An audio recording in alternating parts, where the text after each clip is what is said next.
Well, the Mariana Trench, how deep? Just over 11 kilometres, almost 7 miles. Okay. Well, I suppose we probably ought to get this show started. What's the time? Oh no! What? I left my watch down there.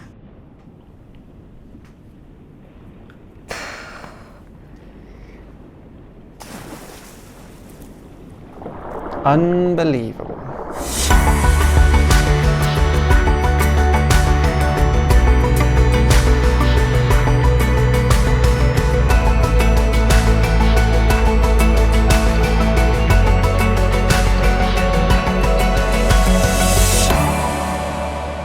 Hello and welcome to the Ocean Show, episode 2.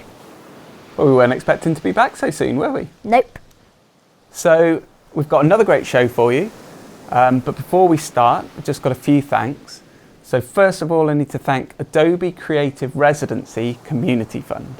Now, we're really grateful that they've seen the potential in this show, and it's been a big help to get this second episode made.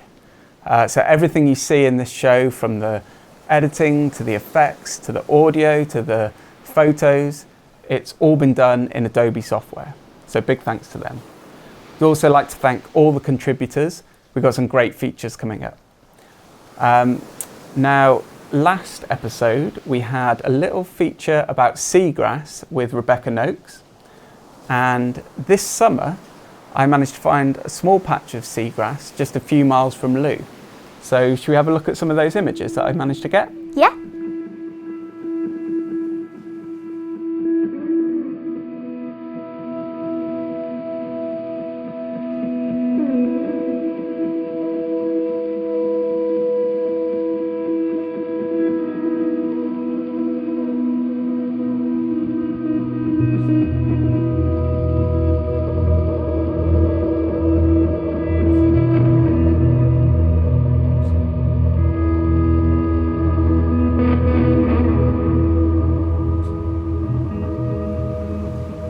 Okay, so with this show, we really hope to inspire you with at least one aspect of the ocean.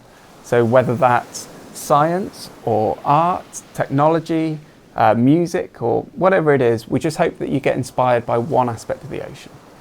So we're also going to put out lots of bonus videos with this episode. So all you need to do is subscribe to the YouTube channel or follow the Facebook page. Well, for our first guest, I think we need a change of scenery. Okay. Now, I met our first guest many years ago at the start of his career, and since then he's gone on to do amazing things. So here's Matty Smith.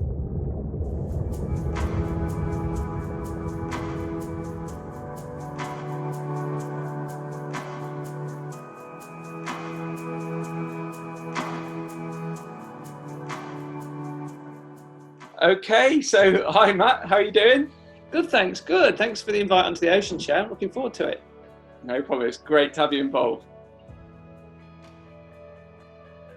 So I'm Matty Smith, originally from Newark in Nottinghamshire in the UK, and I live in a place called Stanwell Park now, which is about an hour south of Sydney, Australia. I've been here since 2007. Loving it. Got the Pacific Ocean as my playground right outside my front door, so happy days. So could you just tell me a little bit about the sorts of photography you do now? I emigrated to Australia in 2007. I was still shooting predominantly surf at that time, but very quickly when I got over here, I realised that the place where I live has got some incredible dive spots too, of marine wildlife, natural history type shooting, and that really is what I kind of started going into. So although I still have a big passion for surf and surf photography, basically what I do now is more under the water rather than in the waves. So I've kind of organically changed into more of an underwater photographer. And was there a particular moment or photograph, award, or something that you really felt was the kickstart to your career? The big turning point was the portfolio of bluebottles I did. So bluebottles are a type of Portuguese man o' war. I've always been to shooting split level photography, so photography that's half over and half under the water. It's been a big passion of mine, and it's been a something I've been pursuing for a long time to get it perfect. And I thought, as the bluebottle lives its life half over and half under the water, it kind of floats on the surface with its big ear sac and these big long blue tentacles underneath it. I decided to shoot a portfolio of pictures of those, so I set about, probably took me 6 months to put a portfolio of really strong images together of those bluebottles in that bay at sunrise. And so I really sat on them and waited for the big comps to come around, and then sort of spanned all the competitions with various connotations of this concept of this bluebottle photo. And that was in 2014. And that year did really well for me. So I won the overall Australian Geographic Nature Photographer of the Year award. I won first, second and third prize places in the Ocean Geographic Awards. And then I was placed also in the London Natural History Museum Awards. So I actually came over to London for those awards, where we had this big award ceremony, black tie award ceremony, which was really nice. David Attenborough was there presenting, and Kate Middleton was there, and it was a really special night in the London Natural History Museum. So that year, those three sort of accolades all closely grouped together in 2014 was really, I guess, what got my name out there. Is it really important to have a good idea of the sea life that you're trying to photograph? And do you see yourself as a naturalist or an ecologist, or have you sort of developed that as you've gone on with your career? Yeah, it's funny you should ask that, because I've got no background in marine biology or anything at all.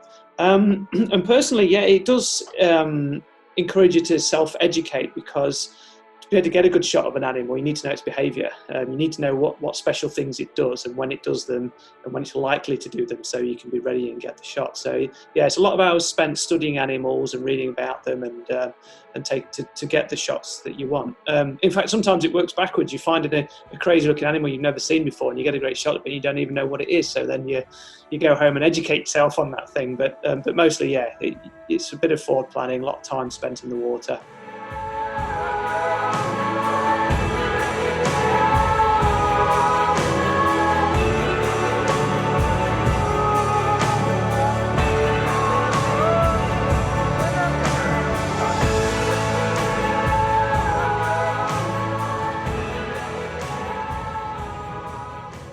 Okay, well, what an incredible photographer. Yeah, so we'll have more from Matty Smith later in the show, including his 5 favourite photos. Okay, great. Can't wait to see those. So what have we got next? Next we have Ocean Science with Mark Davidson. Well, I probably better get out there and meet him.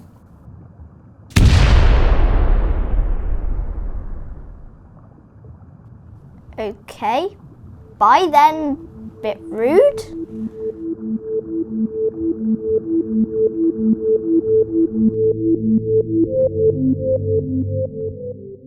Okay, so hi Mark, welcome to the Ocean Show. Hi Anthony, good to be here. So today we're going to have a little science feature, and I think it's about ocean layering and the ocean conveyor belt.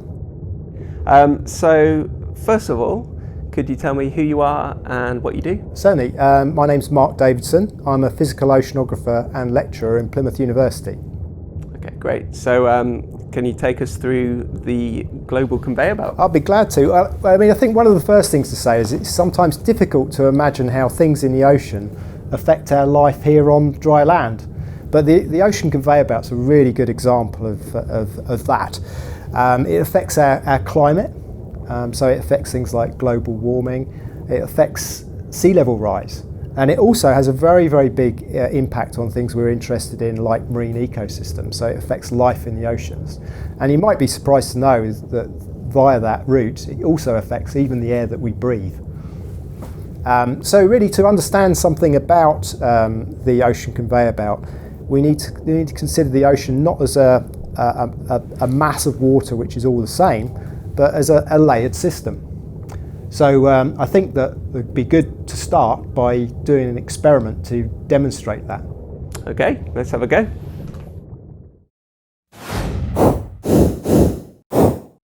Now, if you'd like to try this experiment at school or at home, we're going to put out all the information you need on a separate video.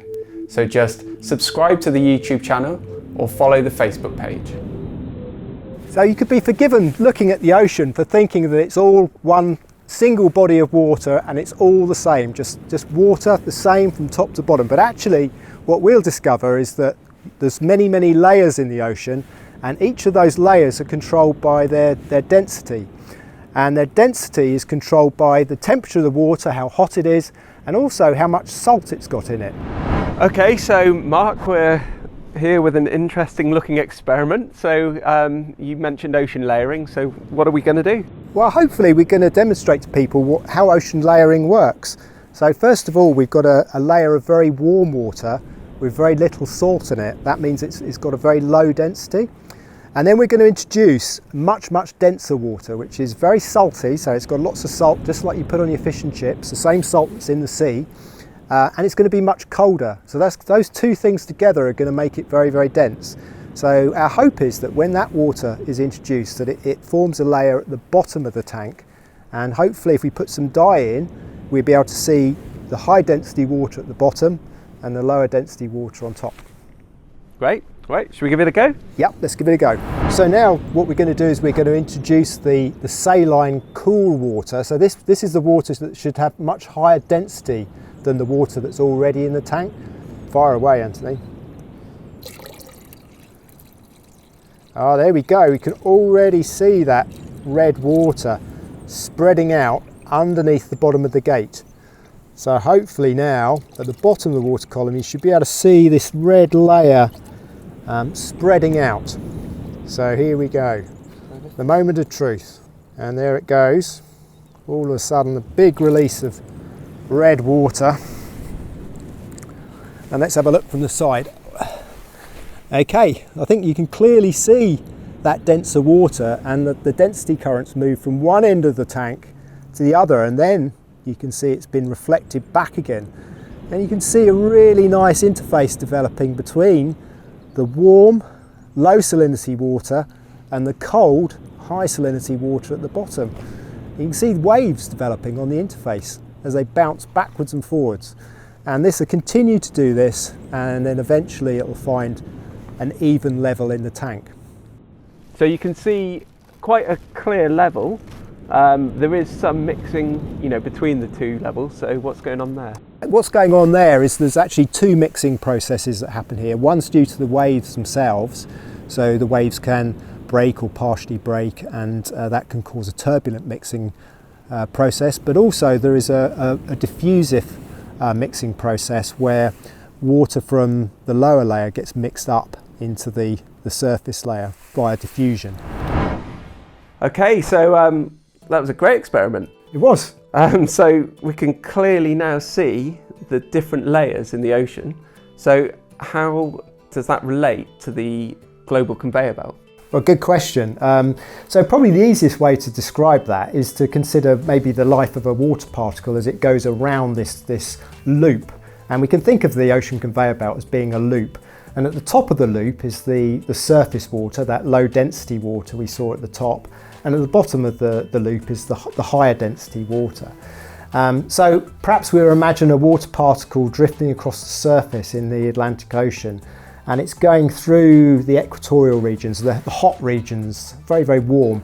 And as it travels through that region, there's lots of evaporation. Now the evaporation, it evaporates the water but leaves the salt behind.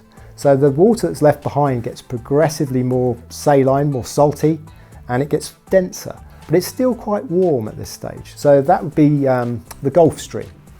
And then as that Gulf Stream moves further north, it starts to cool because you're going to higher latitudes and you're starting to get towards the Arctic, and it's getting much colder. So now that saline water through evaporation is beginning to cool. And as you cool that water, it gets more and more dense. So it's starting now to want to sink. And there's a third factor which is affecting the density of that water, and that is sometimes you get the formation of ice.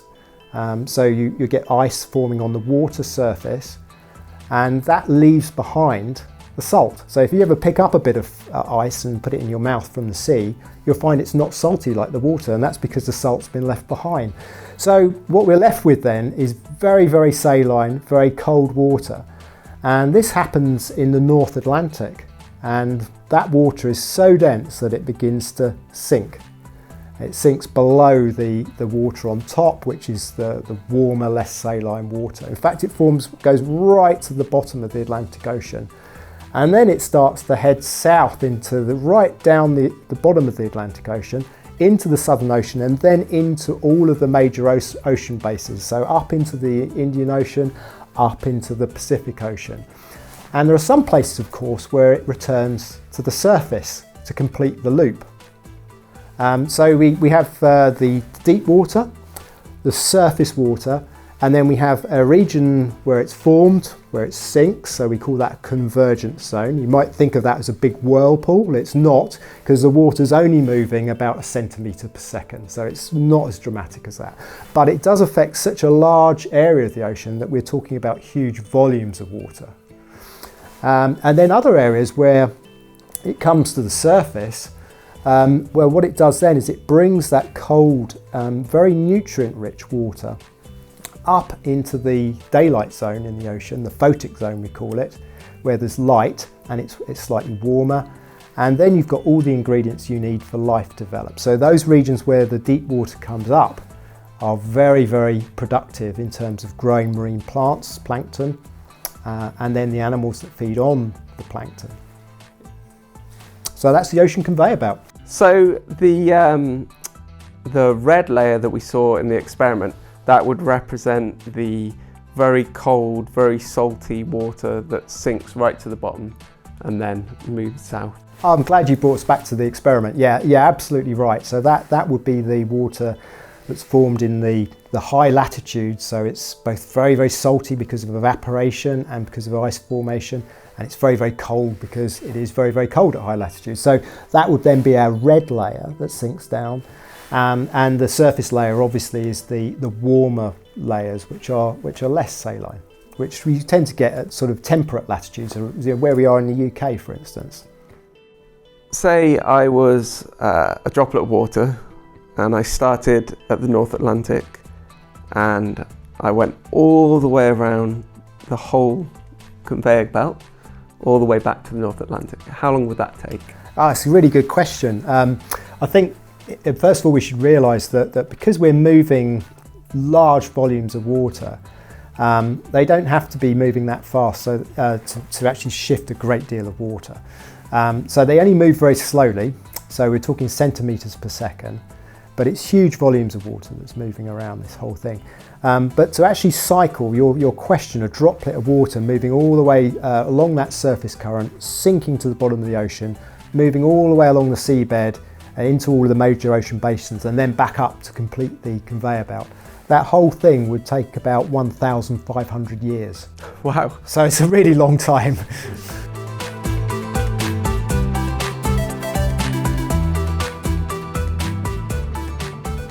Okay, ocean layering, so we'll have more on that later in the show. Excellent. So what have we got next? Next we have ocean sports and open water swimming. Well, you like swimming, don't you? Yep. And I believe you caught up with Kate Queally. Shall we have a look at our video? Excellent.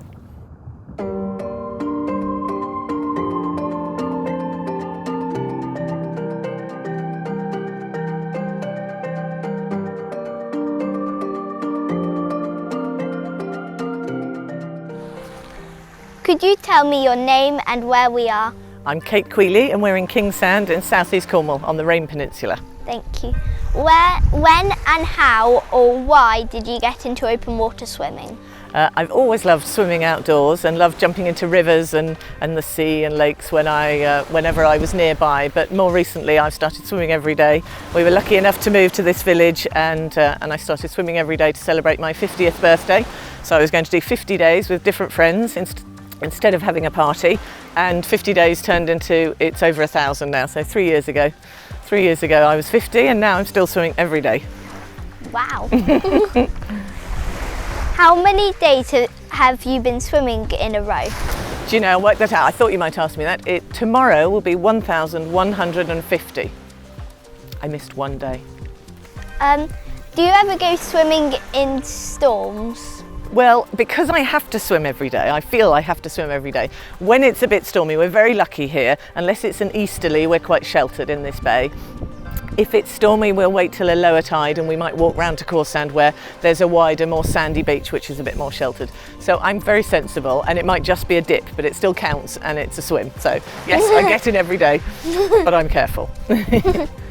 Do you ever wear a wetsuit? I have worn a wetsuit. I don't usually, so not through the winter or anything. I've worn wetsuits when I've done organised events where they want you to wear one, or it's a longer swim. And I used to be a bit more of a wimp, so I wore one more often. What are the main benefits for you?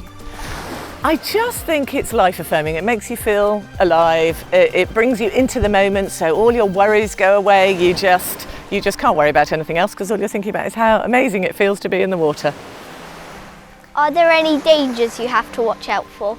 I suppose the storms that you mentioned, you have to be sensible about that. You don't want to get too cold, so you acclimatise, you take time getting used to how long you can stay in. They're a jellyfish, so I occasionally get a little sting, but they're not too bad, a bit like stingy nettles. Yeah, you do have to be careful, but no, it's not dangerous if you're careful. Do you always swim with just yourself and husband, or do you also swim with a club? Well, it's not a club, but it's developed into a lovely group of friends. So now, some days there are 20 people from the village who meet and swim.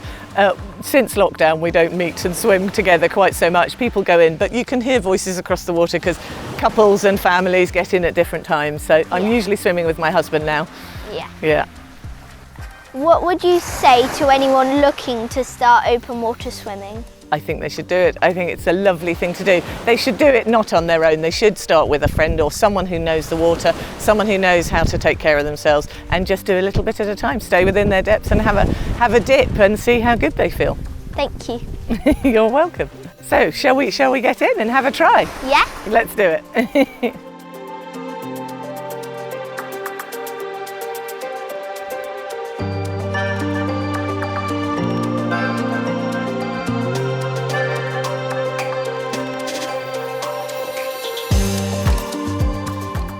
So Ella, how do you feel after that swim? Freezing, but it was fun. Good, it was good. You do feel great after a cold dip, don't you? And we're very lucky to have the sun. Yeah. That was fantastic. It's always good to have a swim, and you never regret it. You always feel better after a swim. So it's life affirming.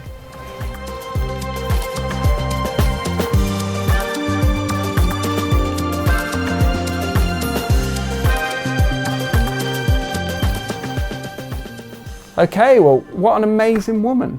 1,000 swims in a row. Yes, she is very inspirational. Okay, so what have we got next? Next we have Heather from the Lou Marine Conservation Group with rock pooling. Yes. Now, the Lou Marine Conservation Group has asked us to give you a few guidelines in case you'd like to do some rock pooling yourself. So first of all, take everything home with you. Move slowly and carefully around the rock pools for both yourselves and the animals' sake. Use a little tub or a bucket to gently scoop the animals into. Don't use a net, which can hurt the animals. Keep the animals in plenty of fresh seawater. If you pick up any animals, put them straight back where you found it. Okay, well, should we have a look? Yeah.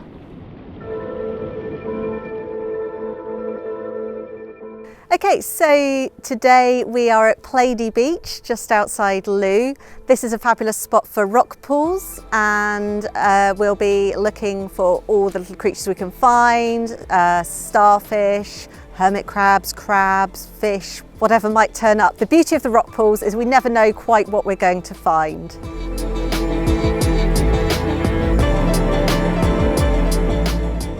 Right, so we've come down to this lovely pool, which is just perfect for all sorts of intertidal wildlife. As you can see, there's lots of different seaweeds in these pools. We've got green seaweeds like the sea lettuce, this lovely coral weed, we've got brown seaweeds, red seaweeds. So it's a great place with lots of food for the animals, and this is a good place to look. So what we need to do is get really in close and look under things, under bits of seaweed, under those shady overhangs at the back. And the first thing I've spotted right away down here is a beautiful cushion star. So a cushion star is related to all the other starfish. So it's what's called an echinoderm. It has spiny skin. So it's related to things like sea urchins, which are like little sea hedgehogs covered in spines. And although they might not seem to do very much or go very far, they can actually disappear really quickly into the pools. And they have underneath them, in these grooves, underneath their arms, lots of tiny little tube feet, which are like little suckers. And those come out, move around, and they help the little starfish to glide along the rocks.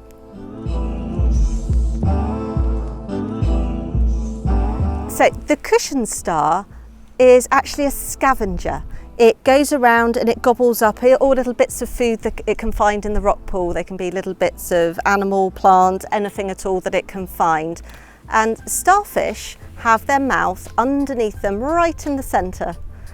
Now, they only have one way in and one way out, so that starfish's mouth is also its bottom.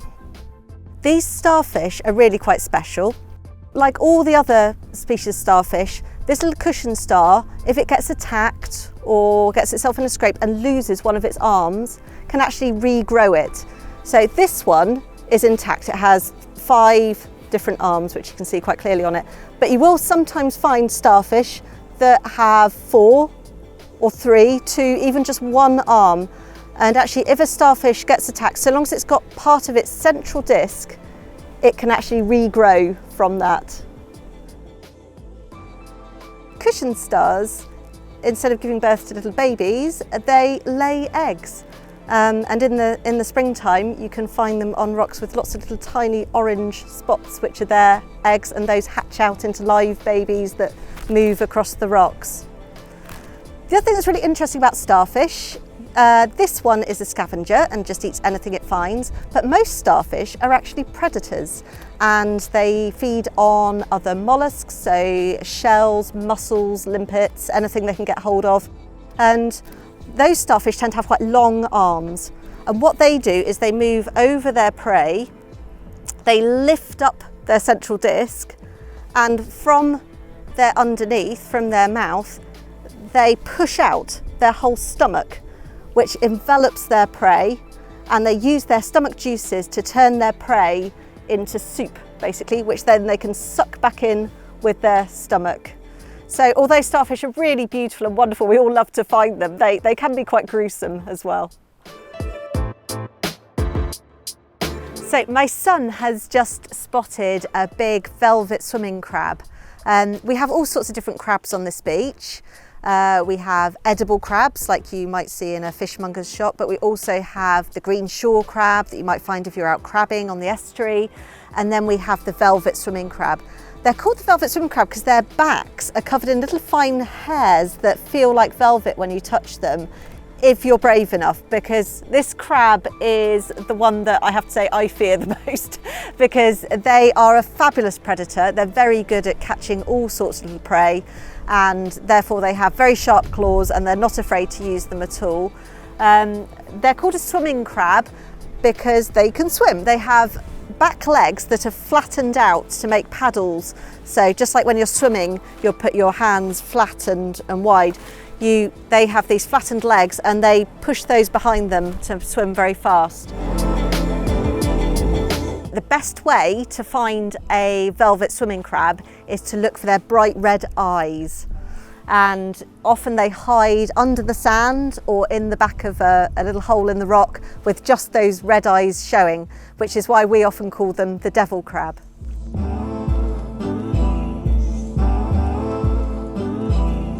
So we've just found a lovely little fish that's quite common around the rock pools here, hides under bits of seaweed and under rocks, and it looks very much like a strand of seaweed itself.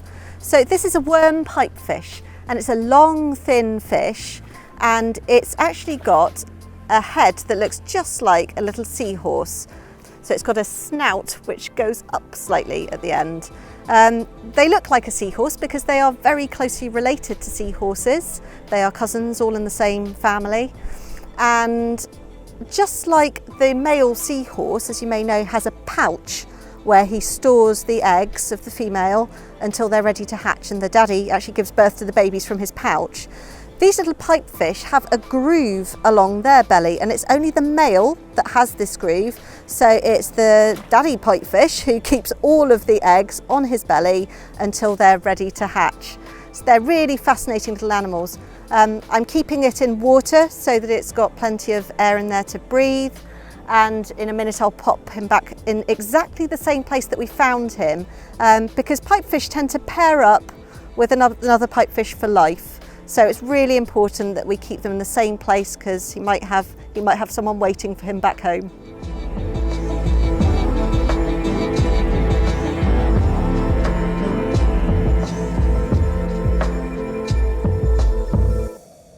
Well, those devil crabs looked vicious. I know, and those red eyes. Okay, so what's next? Next, we're on a trip around the globe. Okay, well that sounds fun.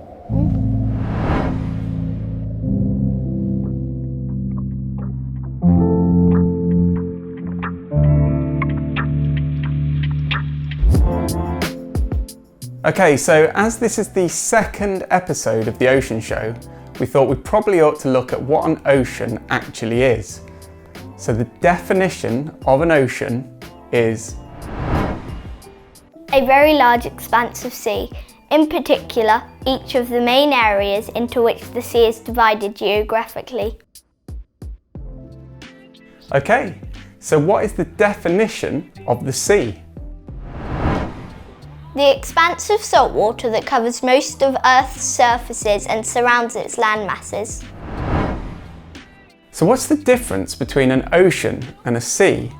Well, a sea is smaller than an ocean and is usually located where the ocean meets the land. Typically, seas are at least partially enclosed by land.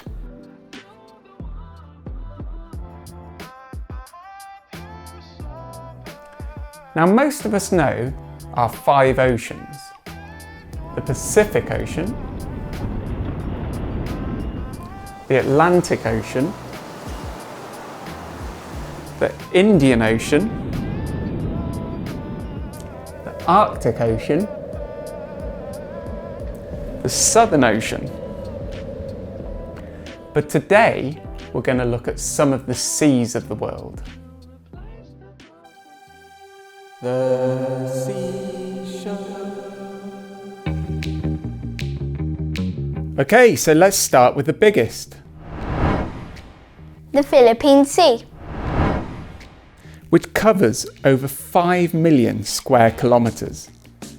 Now, the Philippine Sea is part of the Western Pacific Ocean, and to the west it's bordered by the Philippine Islands, and to the east it's bordered by the Mariana Islands, which are only 200 kilometres from the Mariana Trench, which is the deepest point on Earth. So which is the smallest sea? Now, the smallest is the Sea of Marmara in Turkey and is 11,350 square kilometres.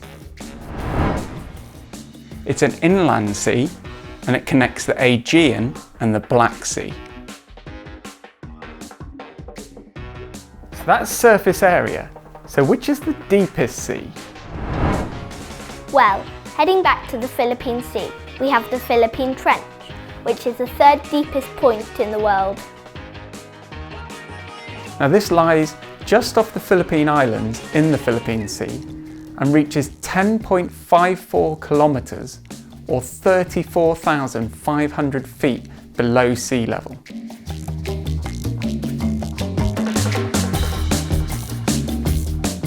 Now the Caribbean Sea also has its own deep trench, called the Cayman Trench, which reaches over 7.5 kilometres or 25,000 feet below sea level.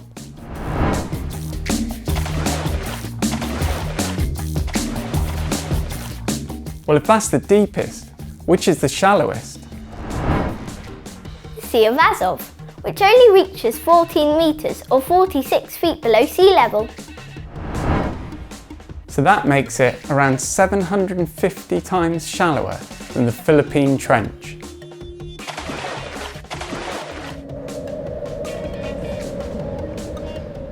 Now it can get pretty chilly in our UK waters, so where is the warmest sea? Well, the Persian Gulf is the warmest sea and reaches 34 degrees centigrade. Its close rival and neighbour, the Red Sea, reaches approximately 29 degrees centigrade. Well, the Persian Gulf is located in the Middle East and is surrounded by Iran, Iraq, Kuwait, Saudi Arabia, Qatar, the United Arab Emirates, and is connected to the Indian Ocean by the Strait of Hormuz.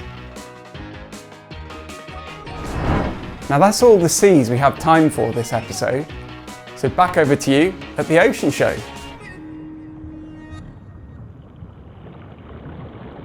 Thanks, Antony at the Sea Show. So what's next, Antony at the Ocean Show? So next we're going to catch up with the Marine Conservation Society to find out a little bit more about what they do. So should we have a look? Yeah.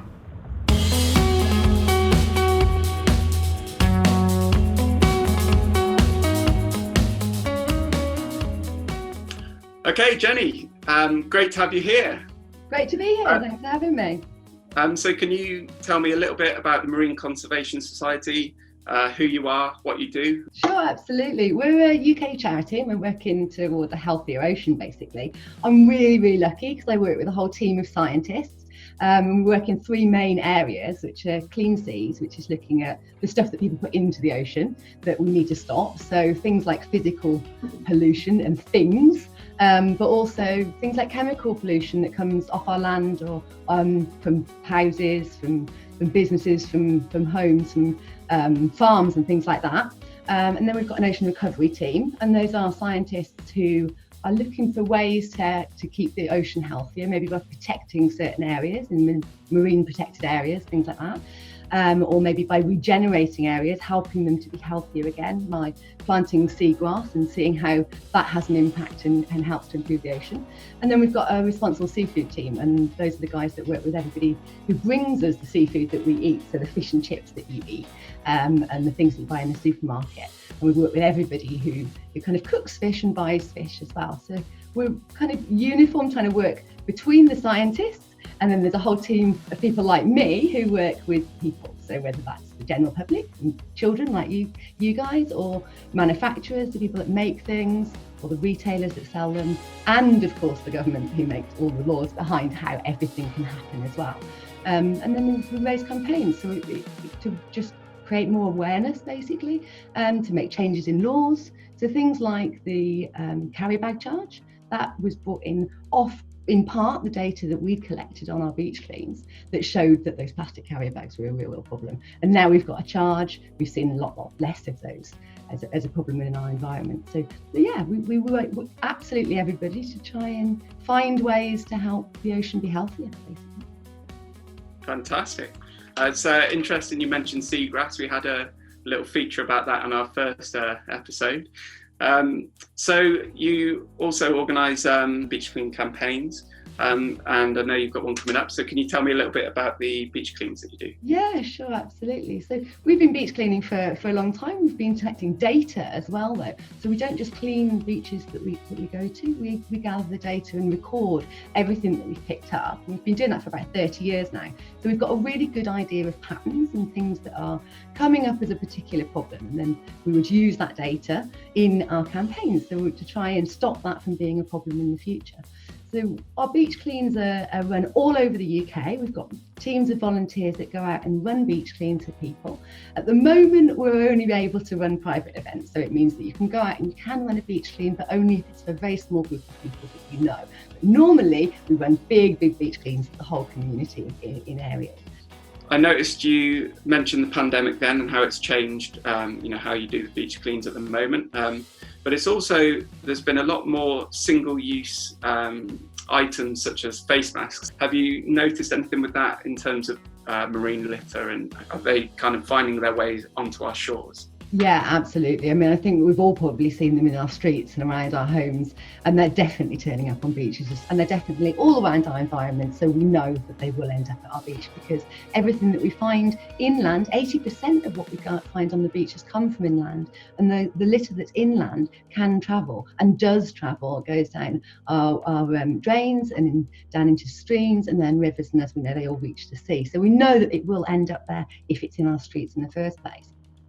So I guess part of the message would be to, wherever you can, use reusable face masks or whatever, because one-use items are just going to end up in our seas. And absolutely right, yeah. I mean, that's the thing. I think, you know, in the past we used to talk about the 3 R's, reduce, reuse and recycle, and I think now that we've grown and we know that actually what we really need to do is be refusing these items in the first place if we can, and the way to do that is to use a reusable. If it's possible, use a reusable.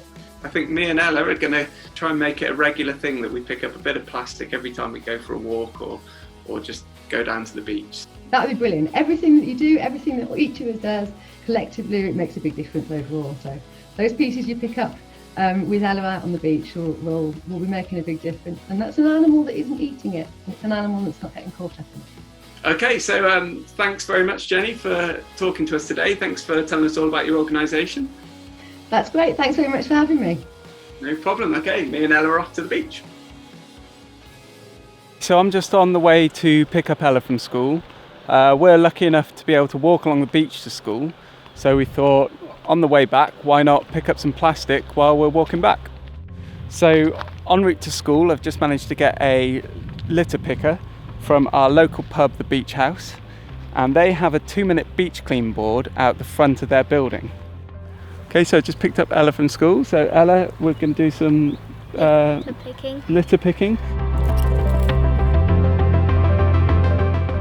So if you haven't got a litter picker, you can always use gloves.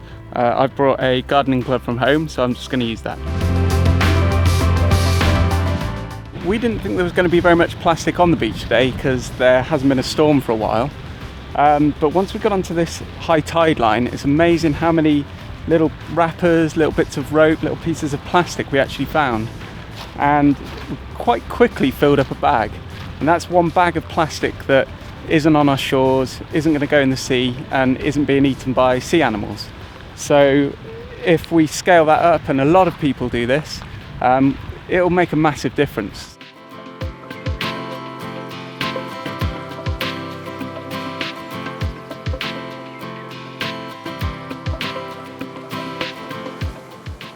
Okay, so we quite often pick up plastic off the beach when we're on a walk or even when we're getting out the surf, don't we?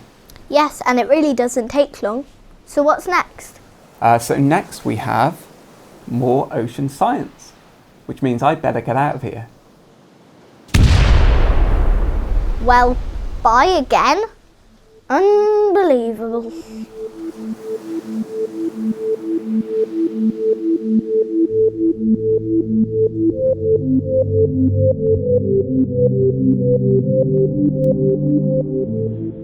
So if you give that a good mix, Anthony, then we've got a mixture of the dense water and the less dense water. So in effect, we're creating a new body of water which has got an intermediate density between the 2 layers. That's looking nice and dark now. 3, 2, 1, go. Oh, you can see it spreading out. So hopefully you can be able to see that there is sort of 3 more distinct layers, a red layer, a clear layer at the top, then the middle, this sort of darker lens. And that's really nice because that's very similar to what goes on in the ocean. There's actually lots of different layers of water, and each of those layers we call water masses. That's an oceanographic term which would describe very nicely these layers, and a water mass has a characteristic temperature and salinity, those 2 things controlling its density. So we also had a middle layer, so that's obviously somewhere in the middle, not quite as cold and not quite as warm. But absolutely right. So where does that occur in our ocean? Yeah, well, it's too simplistic really to think of the ocean as just 2 layers. If you took a slice through it, and oceanographers do this regularly by dangling instruments off of boats that measure temperature and salinity. And as you dangle the instrument, you see the temperature and salinity change, and that identifies the different layers. They call those water masses, incidentally. So there's not just 2 layers, but there's actually many layers, and those layers reflect the area in which they were formed. So we've got different areas of the globe where these water masses are formed. So I've already mentioned the North Atlantic, but similar processes occur in the Southern Ocean. And to some extent, the same thing occurs in the Mediterranean Sea. So what do you know about the Mediterranean? Warm, salty. Yeah, exactly. It's hot. We go there on our holiday, don't we? And therefore, we go there because it's sunny and warm. And because it's sunny and warm, the water evaporates and it leaves behind much saltier water. So it's very saline, but it's also quite warm. So that water comes out of the Mediterranean around the Straits of Gibraltar and it spreads into the Atlantic. And when it does that, it finds that it's not as dense as the cold, salty, deep water that's formed in the North Atlantic, our red layer, but it's more dense than the surface waters because it's more saline because of the evaporation that went on where it was made. So it fits in the middle. It's like the meat in our sandwich, if you like. The different layers can move at different speeds and in different directions. So you could have a surface layer that's moving in one direction and a deeper layer that's moving in another direction. And sometimes if the relative speed is fast enough, and we saw this a little in the tank, then there can be some friction at the interface between the 2 layers, and that's a bit like wind blowing over the surface of the ocean producing waves. It's the same sort of process, but happening inside the water column. Yeah, we saw those little waves going right through in that divide, and you could see those, you can almost see them breaking at times. Absolutely. So in an extreme case, they could break and form what they call billows. And at that point, you get a lot of mixing between the 2 layers. And we saw a little bit of that happening in the tank as well. And that's really important in the oceans, because if you mix that deep water up into the upper oceans, then you have an explosion of life. So ocean currents control marine ecosystems and the productivity in the oceans. So they affect those ecosystems, and of course they are a source of food for us, so it's important in that regard. And this movement of water from the surface down to the deep ocean can also take heat with it. So it's very important. There's a very strong linkage between the warmth of the climate around us and the circulation systems in the oceans. And actually an interesting fact is that if we were to stop our carbon emissions and halt global warming dead in its tracks today, we can't do that of course, but if we were to do that, then sea level would still continue to rise for many, many decades to come, because the heat is continuously being transferred via the ocean conveyor belt from the atmosphere down into the deeper oceans. And of course, as that heat is transferred, the water expands. And as the water expands, the volume of the ocean gets bigger and the water level rises around the world, obviously putting pressure on coastal communities. So it's not a complete stop. Just because we've stopped, it still has such a long-lasting effect, and it's not something where you can go, oh, things are going wrong now, let's just stop it. Absolutely right. So it's got so much momentum, and you know, it's a process which is ongoing. Even the heat that we have in our atmosphere will be continued to be transferred to the deep oceans via the ocean conveyor belt, and that thermal expansion will continue to happen. And it sounds like the ocean conveyor belt directly affects all the weather across the world then. Indeed it does. So if you were to switch it off, for instance, so that would mean the Gulf Stream would switch off, the whole transfer of heat, so that would affect the heat budget of the entire planet. So yeah, really, really important effects for all of us living on Earth. And yet, you consider out there it's somehow detached and really not that important to us.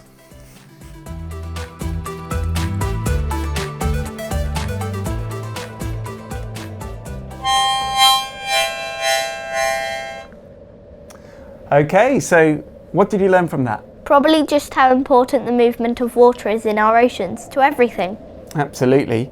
So what have we got next? Next we have music. You remember the music Wille Edwards created for us last episode? Yep. Ever wondered how he came up with it?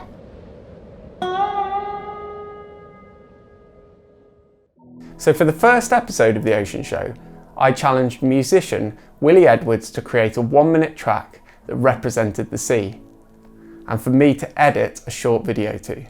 So once again, here's that 1-minute video featuring that music.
So now we've heard the music and seen the video again, we're going to find out more about how Wille Edwards approached creating that music. But the first thing was just deciding what sort of ocean state I would write about. So like, would it be like an angry ocean or a calm ocean? And I chose to go for a more like tranquil sort of ocean. So then it's sort of thinking of the sounds. When you've got like a real stormy sea, it's really aggressive, but you can't really hear anything else, you know. So I went for like a stiller ocean because I think you can then hear the birds, you can hear the people on the beach, you can hear the waves lapping the shore, and the sort of swell, the movement of the water. So that was the main thing, trying to get the movement of the water, I think, and then trying to get maybe hint at some of the other sounds you might hear if you're on the beach or something like that, or the wildlife. And so I basically got that soundscape ready, and then I had to sort of decide what instruments I'd use to try and capture that.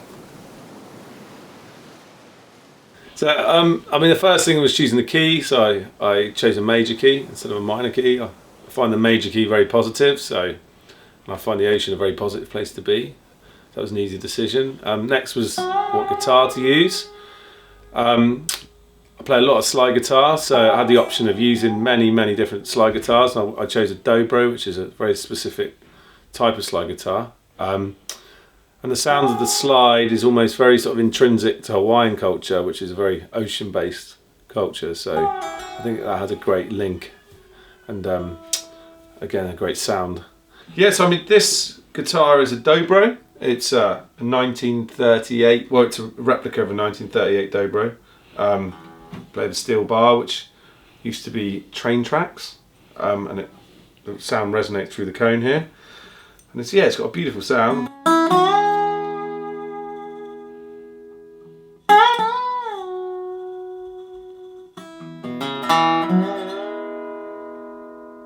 And it's those sort of sounds I was going for in the track. They're sort of long pulled notes, like, because it's got no frets, the sound like resonates for a long time, so it sort of moves. And I mean, I think that's a lot with this track, is movement of sound, because the ocean moves, it's a moving thing. And I think if you can create that with the sound of the instruments, then you're onto a winner. So it's a wave, sort of a sound wave, really. So, and then I was sort of looking at what I'd use for the back of the track, almost the sound, like the ambience behind the song. And I mean, I went with the synth, and I wanted to sort of get a synth sound which had a sort of wobble in it, a wah, wah, wah, which sort of like represented the pace of the ocean, because the ocean has got a pace and it changes quite a lot. And you can imagine it's like waves almost moving, almost swell moving through the ocean. So you can sort of hear these synth sounds. You can sort of hear it sort of moves. It's got a sort of swell to it. It's like almost, it's oscillating like a delay, so it's going whoa, whoa, whoa. And it's also got like an overtone, like a harmony frequency on it, if you can hear. And that, I think that sounds like birds, like ding, like seagulls. So you got both sounds. You got the bass, which is the swell moving, and then it's sort of like a harmonic overtone of which sounds like a seagull or something. And I just thought, I was going through so many synth patches, going, which one? I just discovered this one, and it worked great. I named it Grooved Swell as well. So I used a shaker on the track as well. Like shaker almost sounds like, I think, like when you're walking on sand or the ocean hitting the sand. It's amazing how many instruments you can use to mimic nature. And I thought probably need something else. So I wanted to develop this like chant went on the back end of the track as well. And I mean, chanting's used in many like tribal ocean cultures and fishermen, and you know, the list goes on. So I had this nice little chant in the background which worked really well. But my little girl Ada ran in here and started talking to me, which initially I thought ruined the take, but listening back, it was actually really nice because it was like sounding quite distant with reverb, and it's like almost when you're under the water and you can hear the people on the beach. It was almost this distant, reverberant sound. Almost sounds like a whale. It's like almost a whale sound almost, and that worked really well. And it was sort of a happy accident, and the music is full of many happy accidents, and that worked really well. So no, it was really good, and I loved doing it. It was brilliant. And this is how I sort of came up with the track, but I mean every musician's different, every person's different. If you want to do it for yourself, just mess around, see what sounds you can come up with, and have some fun.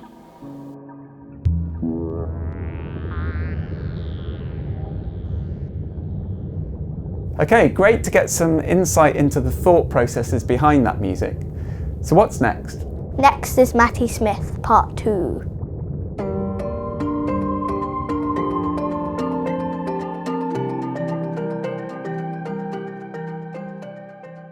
I know it's probably quite tricky, but could you pick out 5 images that are either your favourite or particularly important to you? Probably in chronological order, actually, because these 5 pictures are probably very sort of significant keystones, I suppose, or steps along the way. So the first one, I think, would have to be a shot called Sailing, which was one of my first blue bottle shots that was featured in the London Natural History Museum. And that's of a blue bottle being blown across the surface of the water in quite a strong, windy morning. And it's just, I don't know, it's just a very pleasing shot to the eye. It was one of the shots that changed my photography career forever, and it holds a very close place in my heart, I suppose. One of my favourite shots I've ever taken. Then shortly after that shot was released, probably about 6 months later, I actually found myself over in Cuba on a particularly interesting shoot where I was over there with Ocean Geographic shooting saltwater crocodiles. So there's an image, another split shot image, half over, half under image of me, and I actually do have a shot of me getting this shot as well. Basically taking a split shot of a 2.5 metre American crocodile. It's not very often you can remember the moment of pressing the shutter on one particular shot, but I do remember the exact moment of taking that picture for sure. Then after that, I think would have to be the squid photograph. So I called this one Celestial Terrestrial because it looks like an alien that lives on Earth, basically. Underwater squid are such charismatic creatures, and this particular shot, the squid's peering straight down the lens barrel. I was actually lying on my back on the seabed. It was about 4 o'clock in the morning because these guys are easier to shoot in the dark than they are in the daytime. They don't seem to want to come out or come near photographers in the daytime, but at night when you've got bright lights on, they seem to be attracted. Then after that would be, I think, my enchanted seahorse shot. So this was a shot taken in Sydney Harbour. Now in Sydney Harbour, there's designated swimming areas that are netted off, and these nets tend to get encrusted with sponges and algae, and it creates this beautiful diamond pattern of all these little windows, and you get these animals living in all these little windows created by the net. So I shot this image late in the afternoon when I knew the sun would be in the right position. So we've got this beautiful seahorse backlit by the evening sun. And then the final shot would probably be a very, very recent shot of mine, and it's of a humpback whale calf just coming up to breathe. I took this around October last year over in the Kingdom of Tonga. So this was a very young whale, probably only a few weeks or even a couple of months old, and its mother was way down below, and she was keeping a close eye on us, and the calf comes up to breathe. And that's when the sort of moment the shot was taken. But it was a very stormy, hard work day. I do remember that day. We'd been out in the water for about 7 hours, not found any animals, and the ocean was pretty rough and windy and rainy, and was on the verge of giving up when we came across this mother and calf and took this photo in quite adverse conditions. But it comes out very peaceful looking. You wouldn't believe the chaos that was going around when that frame was taken. Do you have a message for anyone who's looking to get into, water photography? What would be your key sort of piece of advice? It's a common question, how do you become a professional photographer, or how did you get to where you got? And I say there's that many people out there now shooting, and there's that much sort of noise of everyone trying to get something out there, something special, that for me it was definitely the competition route.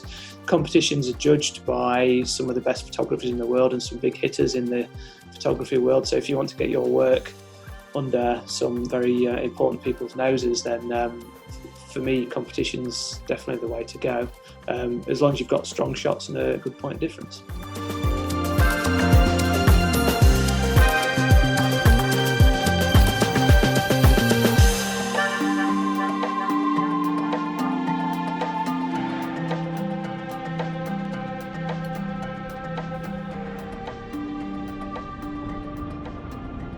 Well, some absolutely incredible photos there. Have you got a favourite?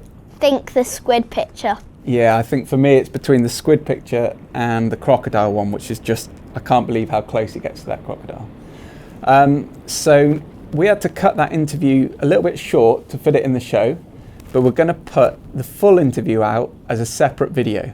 So all you have to do is subscribe to the YouTube channel or follow the Facebook page to stay informed.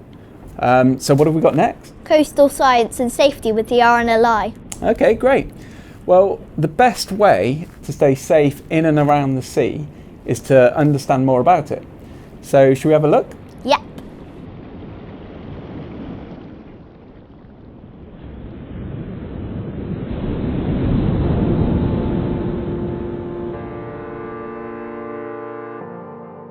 Okay, so today we have Antony Thorpe with us. Now, Antony worked for the RNLI for 15 years as a senior lifeguard. He is a Doctor of Coastal Sciences, and he wrote his PhD thesis on rip currents whilst at Plymouth University. So I guess the first question is, what is a rip current? So a rip current is essentially just a body of water that's flowing out to sea from the shoreline through the surf zone and beyond. And what it is, it's all the water that's come onshore as waves, breaking waves. It needs to get back out to sea. So how do rip currents form? How do they happen? So in the UK, and thinking particularly from Cornwall and Devon, the most common types of rips are controlled by the shape of the beach. So in the UK, we've got a large tidal range, and that has a large effect on the activity of our beach. This can vary seasonally. So in spring, summer, autumn, we have the typical beach shape, and this can vary, would be a bank at the top of the beach, the high tide area, a very flat and featureless area right way through the mid tide, and then bar rip formation at the low tide, near the low tide mark, and there's be regular spaced bar rip down the length of the beach. So what's happening, how this occurs, is on the sandbank, sandbar, low tide, you've got waves coming onto the bar, and the water needs to return back to sea. There's two ways it can do this. It can return as undertow, so you've got the onshore travelling bore of broken wave, and then you've got the offshore travelling water right near the bottom, and that's undertow. Not an issue in terms of beach safety. The other way is the water will come onshore, breaking waves, and it will find the path of least resistance. So it might travel along the beach until there's an area of lower waves. Where there's lower waves, there's less resistance to it returning back up to sea, so it will flow out there.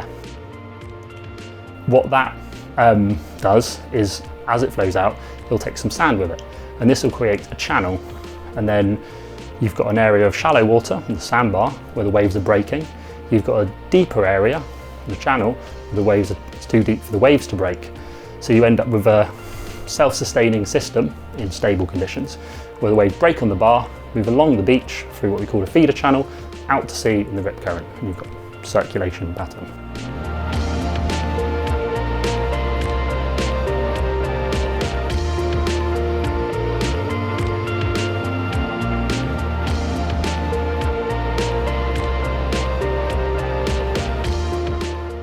I said this spring, summer, autumn pattern. Winter we get very big storms, so we have a very wide surf zone with breaking waves breaking for hundreds of metres. So then you get a lot of undertow, so then that tends to flatten out the beach of any features. So it'll probably take out the bar bank at the top of the beach, and it might wipe out the rip bar formation at the low tide area as well.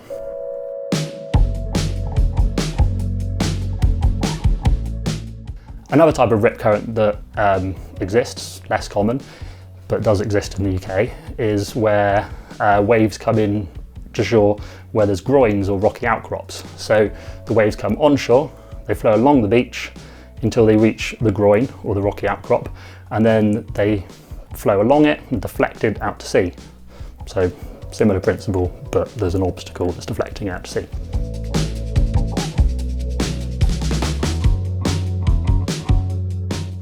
Finally, flash rip isn't really another type of rip, but it's described as something different. So what happens in the UK, our large tidal ranges, thinking particularly Cornwall and Devon again, is we have big low tide. On the spring tide the water goes out beyond the bar rip formation.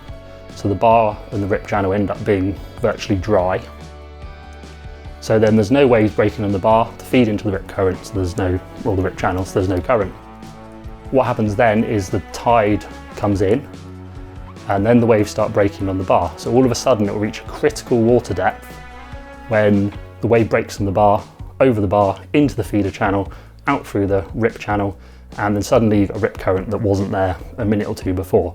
And that's typically what a flash rip is. So implications for beach safety in terms of something that wasn't there, of strong current, is all of a sudden. So, say I'm down the beach by the sea, how would I actually spot a rip current? So rip, typically you'll see darker water. It's deeper, so it's darker. The shallower water will be a lighter colour. You'll get a chopped up texture on the surface, so a lot easier to spot in calm conditions. If it's windy, might not be able to spot that. And the biggest giveaway is there'll be no breaking waves in the rip current. The bar either side, there'll be breaking waves, there'll be white water. Bit of a misconception with some people who are not familiar with the beach environment, that they'll think, no waves, that's the safest place to be. And actually they're in a rip current. The safest place to be is on the bar where the waves are in and pushing back onto the beach. So how powerful do rip currents get, and why are they so dangerous? So rip currents can be, even in small surf conditions, so there's not as much driving force to the rip current, they can be very strong and they can flow a very long way out to sea. Even an experienced swimmer would struggle to swim against it, or maybe not be able to swim against it at all. So if you don't know how a rip current works and how to get out of it, you may be in serious trouble even if you're very comfortable swimming.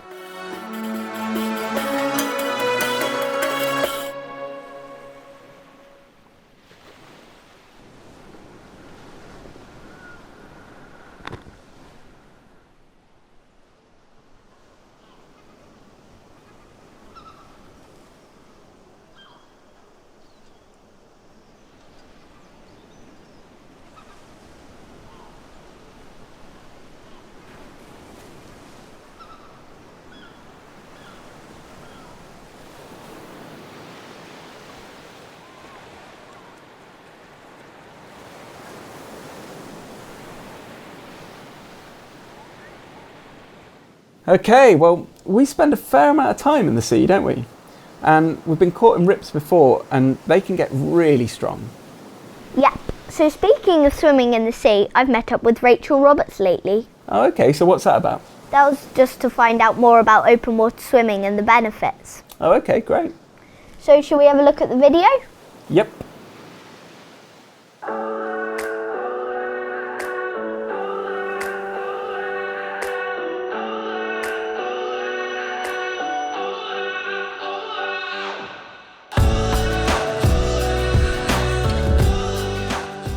Hello. Hi Ella, how are you? Good, thank you. What sort of swimming do you do? I do two types of swimming. I do swimming with a wetsuit on where I swim distances, and I sometimes race, and I've done various different types of racing from 2 kilometres to 10 kilometres. And I also do skin swimming where I wear my swimming costume and I get into a nice chilly lake or into the sea. Sounds cold and fun. It is a lot of fun. Which is your favourite? I think probably the skin swimming in my swimming costume with friends. How did you get into it? Well, I used to do a lot of surfing, and I used to, as a child, do pool swimming quite a bit as well. And then when I had my daughter, who is now 9, I didn't necessarily have the time to go surfing like I used to. And then a friend asked me to go swimming with her one day in the sea, and I really, really enjoyed it. And I got the same buzz from skin swimming for 10 minutes, or even less than that. Sometimes it was just 1 minute in the winter, or maybe less than that. But I got the same buzz from that as I do from an hour's surf. What's your job, and are there any links? I am an exercise professional, and in my job I teach cardiac rehab, and I did a little bit of training on mindfulness, and we did some research into cardiac rehab and mindfulness, and I've been able to take the mindfulness into the outdoor swimming that I do. I can relate the breathing techniques that we use in mindfulness, the awareness that we have into the water, and really notice all those feelings going on within our body when I'm in the water. Thank you. What are the main benefits for you? I think for me is getting that time to myself to do something that I really enjoy. The buzz that I get from the cold water, and also the challenge of overcoming the extreme cold. Thank you. What message do you have for anyone who wants to have a go? Do it, absolutely do it, because the benefits are just fantastic. There are lots of groups out there that you can find online who are really encouraging and really welcoming. So find someone to go swimming with and get in there and enjoy it. Thank you, Rachel. You're very welcome. Thank you, Ella.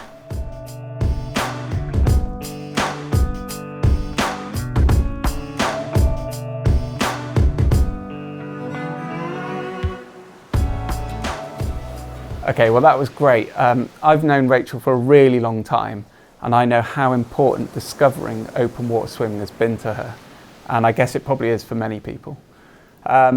So what have we got next? Next we have Ocean Technology with Ocean Infinity.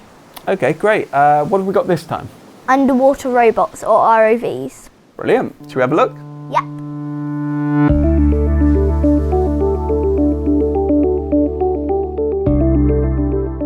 Now, last episode, we looked at AUVs which scan the sea floor using various sonar sensors. But what happens if you need to fix, pick up or move something 4 kilometres below the surface?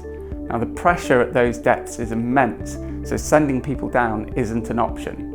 So let me introduce the ROV.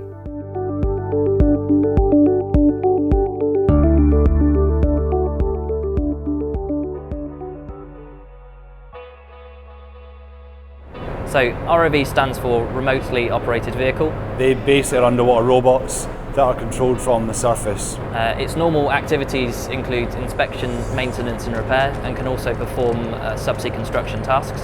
It's rated to 6,000 metres, which is the same as the Hugin AUVs. Now, how does the ROV get to the seabed and move around? Well, first of all, it needs to be launched from the vessel.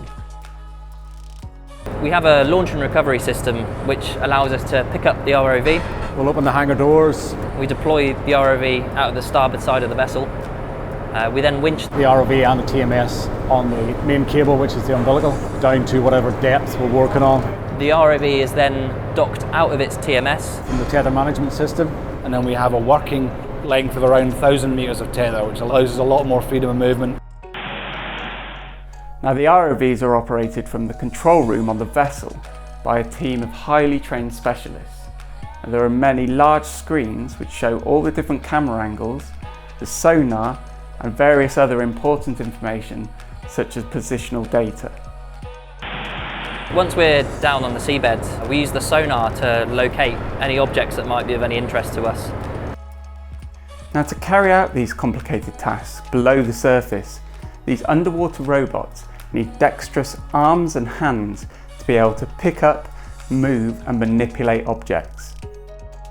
Once we're upon those objects, we can use the manipulators to pick up smaller debris and put that into the ROV's work basket. For larger objects, we can rig up debris to the ship's crane and bring that back straight onto the ship's back deck. Now the ROV's movement is controlled by an operator using a computer-like joystick, and both arms are controlled independently by two separate operators. Now the ROV has many cameras, front, back and on all the operational parts of the ROV, so the operator knows exactly what's going on at all times. Now there's also very little light that reaches that kind of depth, so the ROV is fitted with really bright LED lights that can illuminate the seabed and what they're looking at. The ROV has a range of cameras around the sub. The main camera we will be using is the high definition camera. It gives us a crystal clear picture. One of the big problems we face subsea is obviously the lack of light. So if we're working at 3,000 or 4,000, even up to 6,000 metres, it's very difficult to obtain really high quality picture like you would if you're on the surface. So we have LED lights positioned along with the HD camera to give us incredible high definition picture and video to send to our survey department and our clients on shore. Now when it comes time to bring the ROV back to surface, it is winched back up into the launch and recovery system and brought back into the vessel.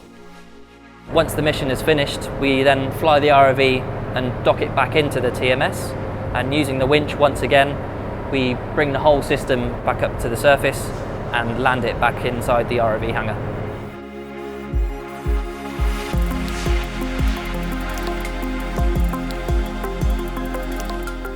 Now once back on board, the ROV will need regular maintenance and checks, because working at those kinds of extreme depths and pressures puts a lot of strain on the equipment. Because we work at such extreme depths, there's thousands of components that are under tremendous amounts of pressure. That means we have to really stay on top of our planned maintenance schedule. So there we have it, that's an ROV. Now ROVs play a crucial part in Ocean Infinity's underwater operations. I'd like to say a massive thanks to Ocean Infinity once again for giving us all this incredible information about this technology. So thank you very much, and over to you guys in the main studio.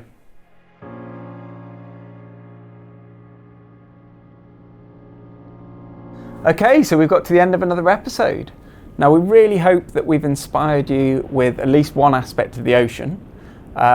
So is there a particular feature that you like the most? I think the Matty Smith photos, they're incredible. Yeah, he is amazing. Now we've also got lots of bonus videos that we're going to put out with this episode, so just subscribe to the YouTube channel or follow the Facebook page. Now I've got a couple more thanks, so I need to thank Ella, also need to thank Tamsyn, Simon Wainwright, Magic Seaweed, now we've got a great feature in the pipeline with them, and just finally Adobe. So if you did like this episode, please share it with your friends, family, your schools, or anyone that loves the ocean, and leave some comments below. So I guess on that note, toodaloo! Toodly pipski! Is my hat all right? It's beautiful. You look like a penguin. Okay, well we've come to the Hello. fascinating. It really is.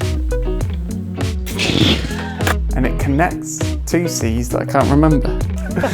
Excuse me, I'm being attacked by a plant here. So Ella, how did that feel?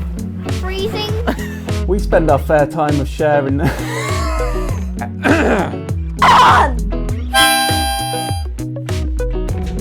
So today we. Oh no, we've done this. Done that bit, yeah.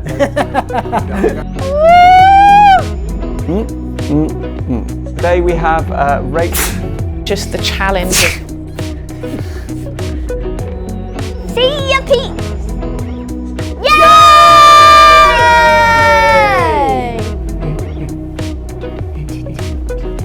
Wobble, wobble, wobble, wobble, wobble, wobble, wobble.